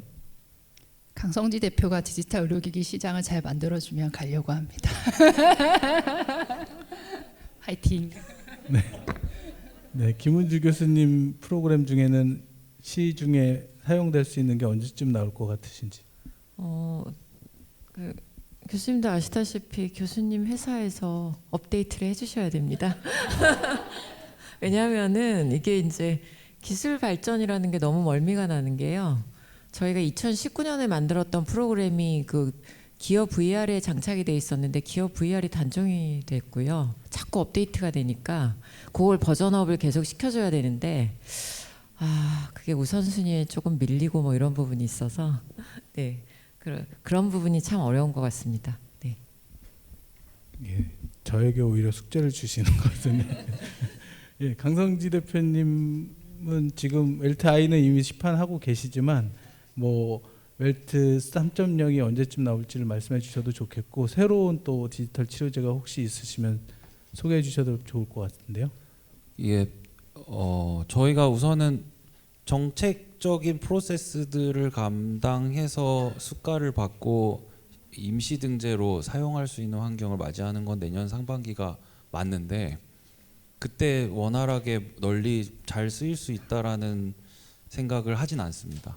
그래서 치료자나 환자나 뭐 이런 개념들을 조금 생소하게 받아들이실 거는 너무 자명한 거고 그 여러 과정들과 노력을 통해서 이제 서서히 그것들을 저희한테 있는 로드블럭들을 좀 치우고 환자분들, 치료자분들도 이걸 받아들일 수 있는 환경으로 계속 갖고 나가야 되는 거고 지금 2개 제품밖에 안 나왔는데 2개라도 있어서 다행이라고 생각해요. 그래서 3개, 4개 문우리 대표님도 이제 오실 수 있는 그 디지털 치료제를 만드는 그런 상황이 되면 조금 서서히 이제 이런 과정 확산이 일어나지 않을까 생각을 하고 글로벌 시장을 조금 조기에 보는 것도 생각을 하고 있어서 해외 제품들이 우리나라에 오는 것도 역으로 생각을 해보시면 좋을 것 같고요. 이게 수많은 그 전기차들이 나왔는데 전기차라는 것을 이렇게 일반적으로 보게 된 것들이 그렇게 오래된지 않았고 뭐 저희가 지금 만드는 게 테슬라가 아니라 골프카트라고 생각하거든요. 그래서 그 사용자들의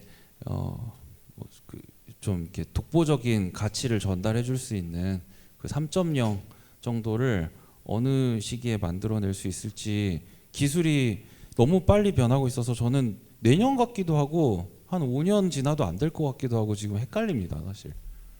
네, 뭐 근데 인공지능이 어느 임계점을 넘으면 폭발력 있게 확 치고 나가는 것은 계속 보여줬기 때문에 그 시점을 잡지 못한다고 한들 그때까지 망하지 않고 잘 가보겠습니다. 네, 감사합니다. 우문현답이셨던 것 같고요.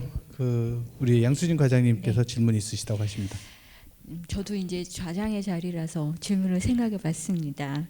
사실 이제 다 아시겠지만 어떤 새 기술은 그거를 이제 적용하는 연령대 내지는 어떤 코로나19와 같은 어떤 시대 상황도 굉장히 많이 반영을 하지 않습니까? 그래서 적극적으로 이런 디지털 IT 기술을 이용하는 세대가 있고 사실은 키오스크마저도 적용하기 어려워하는 연세가 드신 분이라든지 아니면 뭐 시청각 장애인이라든지 아니면 우리 이제 멘탈 헬스 서비스 쪽으로 보면은 뭐 조현병이나 발달장애 여러 가지 어떻게 보면은 사각지대에 계시는 분들도 좀 있을 것 같아요. 근데 이제 이런 분들을 생각을 하다 보면은 뭐 수익 모델이라든지 여러 측면 또 이제 임상군 자체가 작아서 그러긴 하지만 각각 우리 네 분의 연자분들께서는 또 이 IT 발전도 하지만 백그라운드가 이제 정신건강의학과 의사이시기 때문에 이런 어떻게 보면 시비어리티가 있는 멘탈 헬스 이슈가 있으신 분들을 각각의 입장에서 좀 고려하고 있는 것이 있는지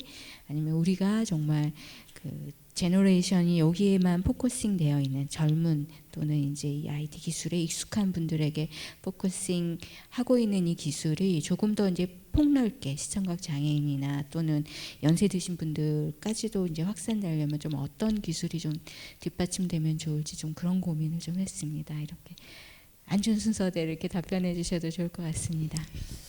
네. 네, 어려운 질문입니다. 사실 솔직한 말씀으로 민간 입장에서는 뭐 사실 어떤 기회를 균등화를 해야 되는 어떤 의무는 없을 수 있어요. 어떻게 보면 저희가 어떤 제품을 만들었을 때 우리의 이제 주 타겟 고객층을 어떻게 하느냐? 그러면 이런 디지털 리터러시가 훨씬 더 잘 되어 있는 젊은 타겟층만 해서 거기서 확실하게 뭐 돈을 벌면 된다. 사실은 그런 뭐 뷰포인트 가질 수는 있거든요.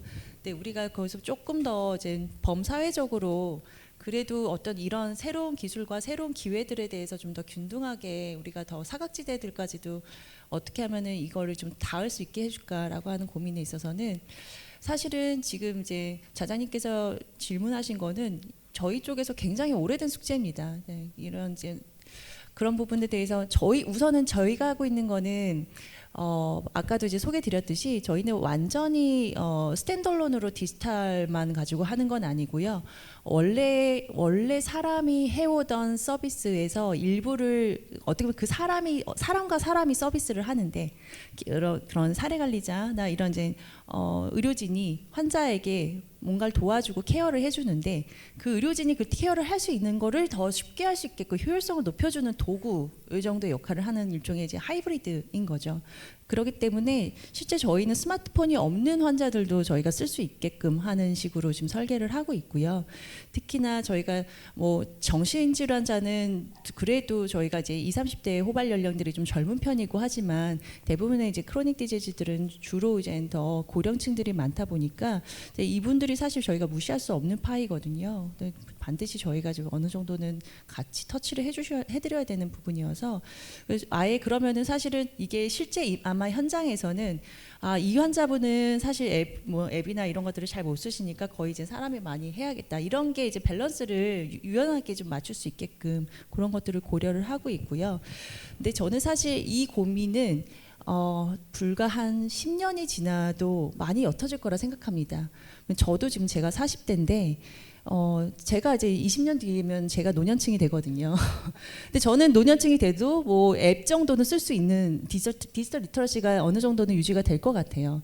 그때 되면 아마 또 완전 다른 새로운 폼팩터에 대한 도입들에 대해서 우리가 적응할 수 있느냐 그 이제 고민이 될 거고 저희가 여기서 논하고 있는 것들에 대해서는 사실 이 고민은 저희가 한 10년 안에 단기적으로 해결해야 되는 그 정도의 과제이지 않을까 싶습니다.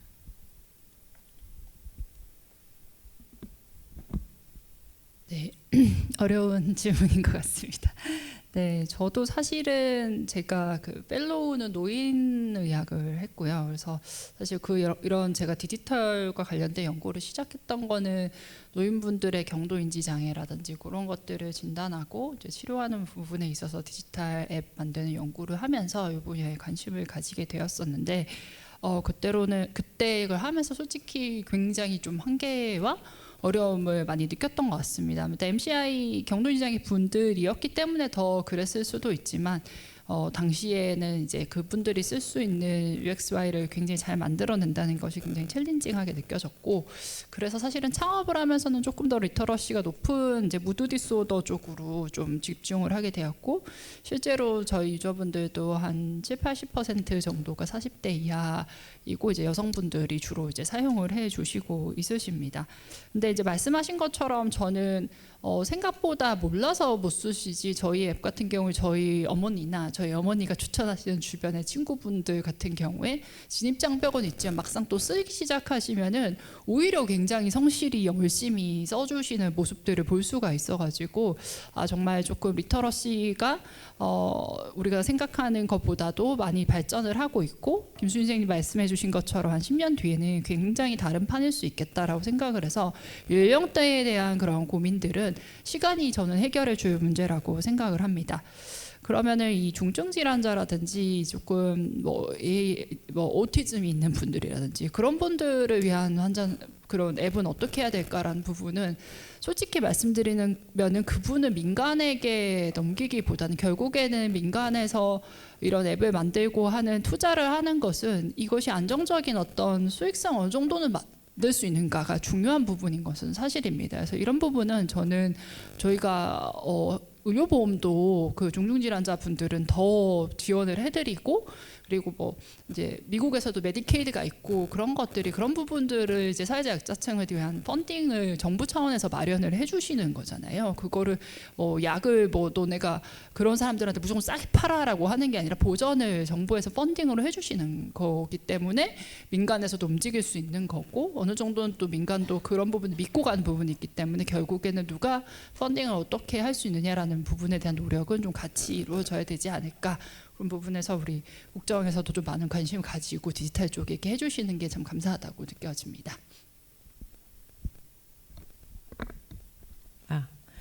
저는 아무래도 소아청소년을 보기 때문에요. 제가 얼마 전에 소아정신의학 교과서에 디지털 환경과 아동 청소년의 정신 건강이라는 이제 챕터를 쓰면서 미국이나 뭐 유럽 쪽 가이드라인을 좀 리뷰를 했는데요. 그러니까 각각의 아이들 발달 단계에 따라서 뭐 VR이건 디지털을 받아들이는 게 다릅니다. 그 발달 단계에 따라서 이게 굉장히 확 다가오면서 발달에 영향을 끼치는 그런 시기도 있고, 근데 이제 모든 게 다 그렇듯이 청소년으로 갈수록 어린아이들보다는 좀 디지털 쪽에 털러러블 하고요. 근데 이제 중요한 건 그렇다고 그러면 부정적인 거에 포커스만 맞추면서 이미 애들 다 쓰고 있는데 못 쓰게 할 것이냐? 아니죠. 그래서 이 디지털 디바이드가 상당해서 반드시 이제 어릴 때부터 가르쳐야 되고요. 이게 있을 수 있는 어떤 해악 아니면 얻을 수 있는 거, 이런 걸 부모건 애들이건 계속 학교 통해서 요즘 사실 실제 교육은 많이 이루어지고 있고요. 그렇게 좀 장기적으로 접근하는 부분이 필요하고요. 그 다음에 저는 그래서 이제 제가 여러 가지 만들면서 좀 많이 좌절을 했던 게, 아까 강성지 대표님도 말씀하셨듯이 뭐 하나 만들어서 해보려고 하면 새 기술이 나오고 그러면은 이제 이거가 애들한테 끼치는 영향에 대해서 연구를 해야지 하고 디자인을 다 해놓으면 또 새로운 게 나오면 애들이 20대는 그냥 확 쏠립니다. 또 새로운 걸로 넘어가고 그래서 이거를 뭐 컨트롤을 할 수가 없는 그런 상황이기 때문에, 그래서 지금 사실은 연구들이 뭐 해롭다 이롭다 항상 모든 게 그렇듯이 아직 컨트로버시가 정리가 안 됐고요. 그래서 상당한 시간에 걸쳐서 데이터가 쌓여야 된다고 생각합니다. 그래서 일단은 저는 해도 있지만 해보지 않으면 모르잖아요. 대신 이제 아까도 말씀드렸듯이, 그래서 제가 지금 운이 좋게도 미국에서 이런 거 하시는 분하고 같이 뭐 피디아트릭스에 좀 논문을 쓸 기회가 생겨가지고 그거를 좀 리뷰를 한 적이 있는데요. 굉장히 아동에 대한 해악의 서양이 우리나라보다 훨씬 더 센시티브하고 완전히 수호를 하려는 그런 것들이 많고요. 그래서 그런 거에 계속 귀 기울이면서 좀 바뀌는 기술 속에서도 하여튼 여러 가지 컴파운딩 베리어블 컨트롤하면서 할 수 있는 방법을 계속 하여튼 학자들이 저는 고민해야 된다고 생각을 합니다.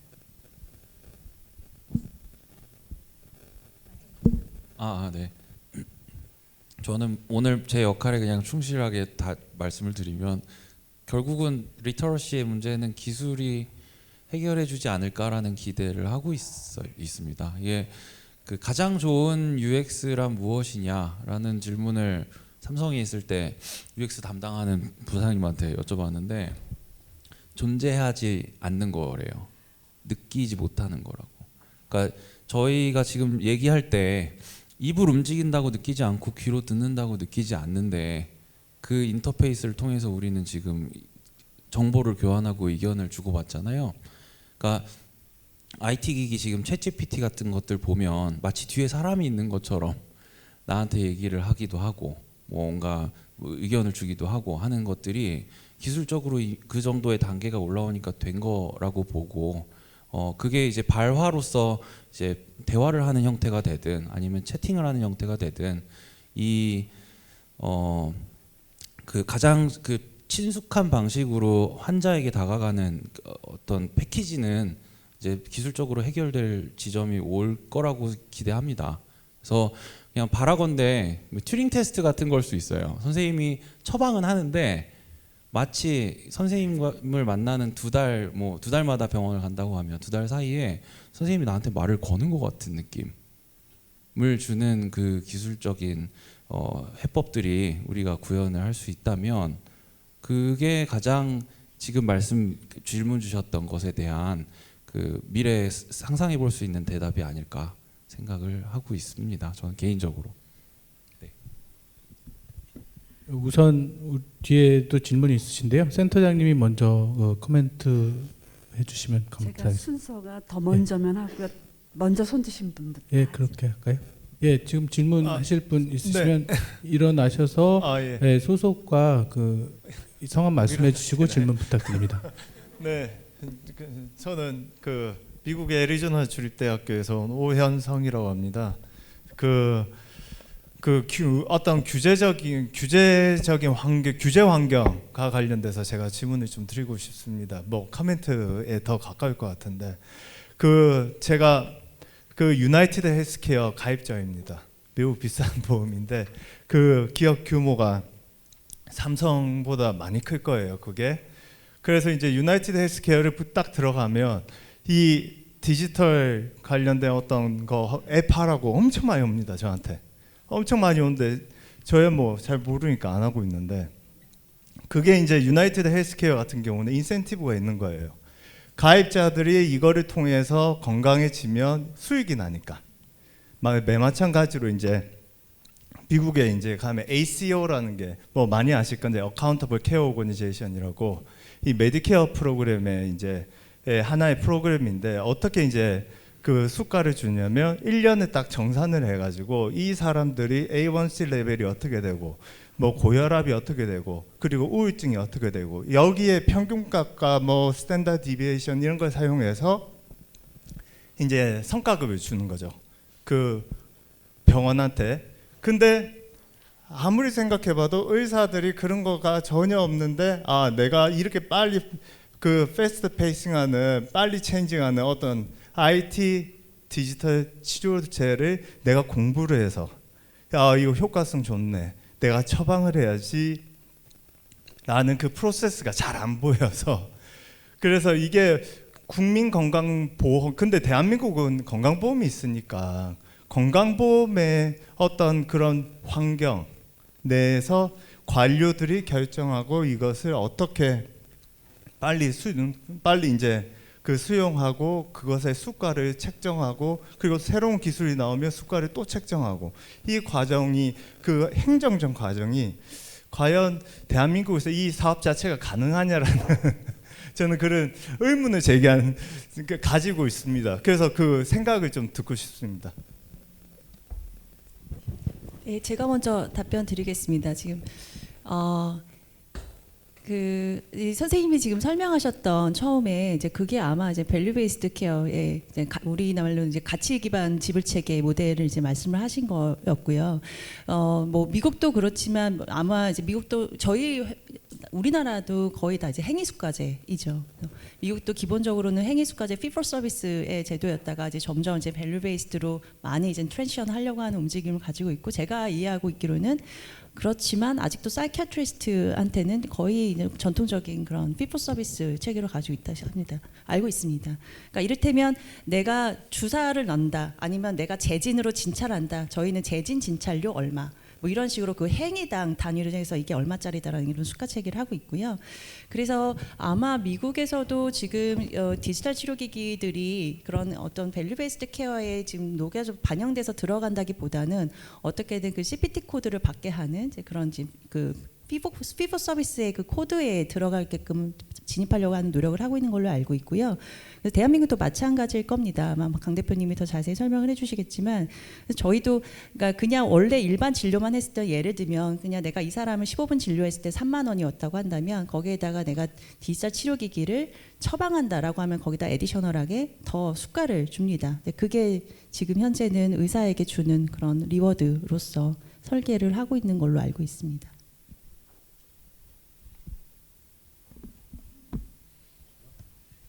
잘해야죠. 이게 뭐 어떤 하나로 딱 된다는 건 없는 것 같고요. 그냥 전기차 보급한 거랑 비슷한 것 같습니다. 진짜로 이게 전기차 보조금 주고 뭐 그것을 살 때 뭐 쓸 때 이런 혜택들 주고 뭐 하는 것들이 이거 왜 굳이 뭐 현대차 뭐 이렇게 사기업한테 뭐 정부가 무슨 이익 보전해 주는 것처럼 느꼈다면 안 했겠죠. 근데 그런 미래를 꿈꾸고 그런 미래로 갔을 때 어떤 혜택과 그 전환에 대한 필요를 명분을 우리가 공감을 했기 때문에 그런 정책들도 등장할 수 있었던 것 같고요. 그거를 뭐 그게 운송 국토부든 복지부든 이제 부처의 차이만 있을 뿐 그런 명분들을 공감하는 지금의 이런 자리를 만들어 주시는 것들 자체가 이제 조금 더 그런 환경을 만들 수 있는 단초가 되지 않을까 생각하고 여기에 지금 복지부에서 오신 분들도 보여요. 그래서 마이크를 넘길 수 있으면 답변을 듣고 싶은데 네, 뭐 그거는 제 권한은 아닌 것 같아서 네. 우선은 현재까지로서는 저희가 고민한 것들을 그래도 정책적인 환경까지 잘 반영을 해주시면서 그래도 여러 가지 시도를 할 수 있는 그 환경을 만들어주고 계시는 거에 감사하고 있습니다. 네. 예, 이강익 과장님이 좀 해주실 수 있으실까요? 마이크 하나 더 있지 않나요?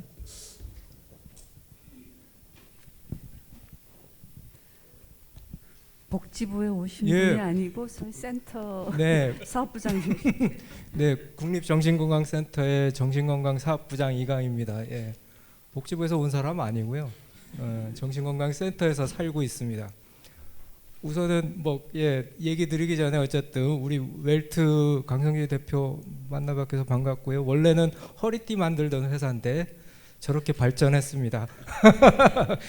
허리띠 회사가 무슨 뜻인지는 나중에 알아보시고요. 그 사실은 지금 뭐 복지부의 어떤 그 정책 방향 이런 건 제가 자세히 잘 모릅니다. 근데 우선 제가 드는 생각은 우선 앞에 계신 세 분들은 어떻게 보면은 사실은 뭐랄까요, 그 보건의료 정책 상에서의 어떤 영역에 지금 아직 안 들어간 것 같고요. 우리 이제 김은주 교수님 쪽은 이제 들어갈랑 말랑 뭐 그런 단계에 계신 것 같고, 그리고 웰트는 사실은 이미 보건의료 영역으로 들어간 거죠. 수가를 지금 임상시험을 하고 수가를 들어갔고요. 근데 앞에 계신 분들도 아마 그런 부분의 시장 영역을 이제 고민을 좀 하시지 않을까 싶은데, 근데 우선은 이제 말씀하신 대로 제가 우선 드는 생각은 기본적으로 우리나라는 건강보험상에서 진료비 수가가 낮지요. 의료비가 어쨌든 많이 안 나가는 나라로 돼 있지요. 지금 물론 늘어나고는 있지만, 그러니까 사실은 구태여 앱을 쓰는 동기가 정부든 보험공단이든 어떻게 보면은 환자나 입장에서 이쪽이 더 다른 건 몰라도 비용이 적게 들어가야 되는데 의료비 자체가 워낙에 낮다 보니 구태여 앱을 써야 되나 그냥 의사 선생님 찾아가서 뵙는 게 낫지 하는 경우도 어쩌면 그게 더 좋은 것이라고 생각하는 분들도 계실 거고, 그래서 그 부분에 어떻게 보면은 경쟁이 있지 않을, 나름 경쟁이죠. 거기서 장점이 확연하게 있지 않으면은 사실은 그냥 선생님 찾아뵈라 라는 게 더 옳을 수 있을 겁니다. 그래서 그 부분에서 아마 확고한, 근데 예를 들어서 미국 같은 경우에 의료비가 많이 나가니까요. 진료비 뭐 상담 수가 이런 것들이 많이 나가기 때문에 어떻게 보면 그 유나이티드 힐스 같은 데서 막 권하는 거죠. 그게 돈이 덜 들어가니까. 근데 우리나라 같은 경우에는 그렇게 권할 필요가 없을 수도 있겠다. 그게 아마 이제 의료비 또는 보험 정책하는 입장에서의 생각이, 동기가 뭐 드러나고 안 드러나고는 있을 것 같습니다. 네. 예, 코멘트 감사드리고요. 생각보다 너무 토론이 활발해져서 시간이 계속 흘러가고 있는데 센터장님이 마무리 코멘트 해주시면 감사하겠습니다. 제가 마무리하기보다 저도 질문이 몇 개 있는데 짧게 얘기하고, 이 자리에 저기 한양대학에서 이쪽 IT 쪽 디지털 테라피 시작하시고 지금도 연구하고 계신 두 분이 한양대 안도현쌤하고 또 공대 정진영 선생님 와 계세요. 전문가시니까 그분들 의견부터 먼저 듣는 게 좋겠습니다. 예, 제가 해야 될 일을 대신해 주셔서 너무 감사합니다. 제가 안동현 교수님 와 계신 거를 미처 몰랐는데요. 안동현 교수님과 정진영 교수님, 코멘트 부탁드리겠습니다. 예, 이런 자리 그냥 공부하러 왔는데 잠깐 또 이런 자리를 마련해 주셨네. 하여간 그 앞에 계신 분들이 앞서서 이렇게 새로운 시대를 열어가시니까 지금 전기차 얘기하셨고 키오스크 얘기하셨는데 사실 정년퇴임 하고도 지금 열심히 키오스크 새로 배우고 있는 중입니다.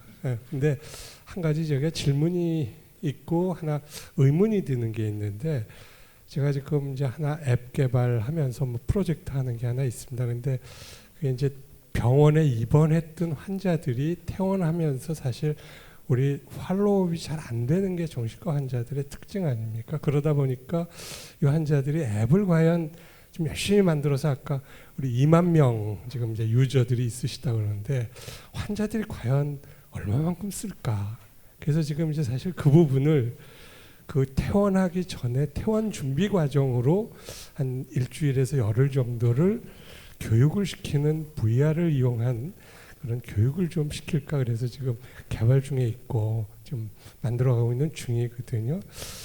그거를 과연 누가 그걸 책임져야 될 건지 컴플라이언스를 높이기 위한 그런 부분을 민간 기업, IT 기업에서 앱 개발 회사에서 책임을 져야 될 건지 아니면은 시간이 갈 때까지 리터러시가 높아질 때까지 기다려야 될 건지 아니면은 그거를 여기 이제 보건복지부나 아니면 정신건강센터 같은 데서 공공기관에서 그런 부분에 대한 어떤 정책적 노력을 해야 될 건지 그런 부분이 조금 궁금해졌어요. 그래서 저희는 지금 현재 프로젝트를 하니까 뭐 프로젝트를 받아서 그런 부분에 대한 콘텐츠도 개발하고 교육도 시키고 하지만 이게 앱은 굉장히 좋게 잘 만들어서 앱은 수백 가지가 나와 있지만 실제 살아남는 거는 한두 개, 두세 개밖에 없을 거거든요. 그렇다면 그 커넥션을 누가 역할을 해줄 거냐? 그 책임이 그 역할이 권한이 그게 제가 테슬라를 사보려고 전기차를 보러 갔다가 컴퓨터 모니터 하나만 달랑 있는 바람에 아 이거는 내가 몰차가 아니구나 그러고서 그 테스타를 안 샀거든요. 근데 제가 지금 태블릿 PC도 못 쓰고 있는 판에 이거 모니터 하나 딱 있는 차를 아무리 보조금을 몇 천만 원을 준다고 이걸 살 수는 없을 것 같아요. 마찬가지로 전기차 보급을 여러 가지 인프라를 깔아주는데 그 리터러시가 안 되는 유저들을 위해서 교육을 테슬라에서 시킬 건지 아니면 국가에서 인프라를 좀 더 보조금 주는 거 말고 리터러시를 높이기 위한 어떤 정책적 노력을 할 건지 그런 부분에 대해서는 크게 고민을 안 하시는 것 같거든요. 그래서 여기서 한번 그거를 누가 할 건지 하는 부분에 대한 답을 혹시 주실 수 있는지 아마 그래서 아까 우리 양수진 과장님이 잠깐 그 얘기를 하셨어요. 정책적인 어떻게 할 건지 하는 말씀 하셨는데 제가 지금 잠깐 들은 얘기는 기술이 발전하면 시간이 해결해 줄 거다 그러는데 그러기에는 너무 많은 시간이 걸릴 것 같아서 그런 것들이 국가가 하든 아니면 민간 기업이 카카오에서 오셨으니까 카카오 같은 대기업에서 그런 부분에 사회적 공헌으로 뭐 개발을 해주시든 어떻게 하는 게 좀 바람직한 답일까 이런 의문이 좀 들었습니다. 제가 이어서 좀 연관이 있어서 저도 바로 그 나이 많은 디지털 리터러시가 굉장히 약한 사람 중에 하나인데요. 그리고 계속 들으면서 이제 국가나 센터에서 해야 되지 않느냐 이런 얘기가 나오기 때문에 사실 저희 센터 R&D에서도 메타버스를 이용한 치료라든가 디지털 오티즘에서의 디지털 치료제 연구가 되고 그 이전에도 많은 앱 개발 연구들을 했는데 지금 말씀하신 것처럼 앱을 만들어 놔봤자 쓰진 않으니까 몇백 명 쓰니까 그걸 폐기하게 돼요. 그래서 오히려 센터나 국가기관의 펀딩을 받아서 하는 분들은 지금 이렇게 시장에서 전장에서 이걸 하고 계시는 여기 앞에 계신 분들한테 오히려 배워야 된다고 생각해요. 저는 그런 마음으로 다시 여기 계신 분들을 모셔왔습니다. 뭐 석정호 쌤이나 김문준 쌤은 대학에서 연구 받아서 하시지만 이미 이제 회사를 세워서 비즈니스 판에 지금 나가셨잖아요. 근데 오늘 제가 인상 깊게 본 거는 문누리 선생님 그게 2만이라는 거 사실 쉬운 거 아닌데 그 회비 받으시는지도 궁금한데 그래도 2만 명이 할 수 있었던 거가 요즘 애들 죄송합니다. 젊은 사람들이 MBTI 갖고 막 나누는 거 좋아하잖아요. 자기에 대한 관심 그거 비슷하게 쉐마를 갖고 타입을 나누고 거기에 따른 이제 멘탈 스퀘어 모듈을 제공하셨단 말이에요. 그게 조금 저는 상당히 매력적이지 않았을까 싶고 1000개 멘탈 헬스 모듈을 제공한다는 게 다른 데서 이렇게 여러 개 하는데 없거든요.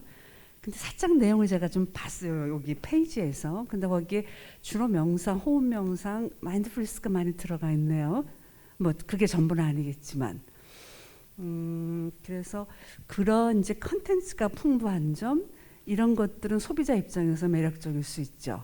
그래서 그 부분이 좀 흥미로웠고 제가 이제 그 사실은 명상 쪽에 지난 몇 년간 공부를 해왔고 지도자를 따고 그랬는데 최근에 이제 국제 명상 엑스포에서 시카고 그룹이 어떤 비즈니스 그룹이에요. 그 마인드풀니스에다가 저기 VR 하고 바이오메트릭까지 해서 그다음에 이제 AI까지 해갖고 사실 명상은 지금도 유튜브에 아무 데나 가면 찾아서 들을 수 있는데 그런 식으로 이제 매력적 있게 만드는 거죠. 그 사람의 개별화하는 거. 그러니까 말씀하시는 거 비슷해서 열심히 하셔서 그런 글로벌하게 경쟁에서 좀 이기실 수 있으면 좋겠어요.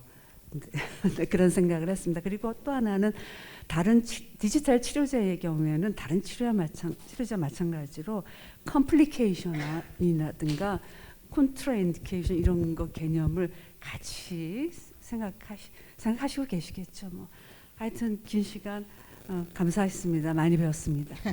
네, 좌장을 맡아주신 우리 석정호 교수님과 토론까지 또 발표까지 이렇게 해주신 네 분의 선생님들께 감사드립니다. 네.